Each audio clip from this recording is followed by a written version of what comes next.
একটা দুঃসংবাদ আছে। যারা আমাকে ভেঙে চুরে টুকরো কাঁচের মতো ছড়িয়ে দিতে চেয়েছিল তাদের জন্য। দুঃসংবাদটি তাদের জন্য যারা ভেবেছিলে আমি হোঁচট খেয়ে পড়ে গেলে আর কখনো উঠে দাঁড়াতে পারবো না, মুখ থুবড়ে পড়ে থাকবো গা ঘিনঘিনে কাদায়।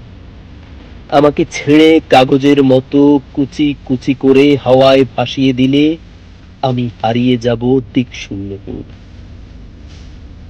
যে আমাকে টেনে হিচড়ে নামিয়ে নিতে চেয়েছিল অতলান্তিক বিষাদ সমুদ্রে, ডুবিয়ে দিতে চেয়েছিল এক পৃথিবী বিবংশায়।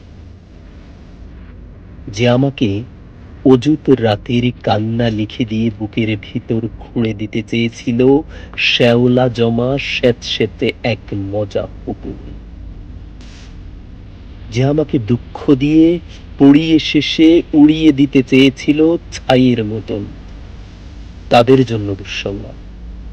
আমি এখন পাখির মতন, আমায় ছেড়ে কুচি কুচি ভাসিয়ে দিলে এখন আমি ডানা মেলে আকাশ জুড়ে উঠতে জানি। কাটা যায় না, ভাঙা যায় না। আমি এখন জলের মতো, ভেসে যেতে যেতেও হঠাৎ জলোচ্ছ্বাসে ভাসিয়ে দিতে আমিও জানি ছড়িয়ে থাকা টুকরো কাঁচের শরীর থেকে দুফলা এক ছুরি হতে। এই যে মানুষ দুঃখ দিতে দক্ষ ভীষণ, সেও জানুক আমি এখন আসতে জানি। শ্যাওলা জমা পুকুরে জুড়ে আমিও এখন রোদের মতো ভাসতে জানি।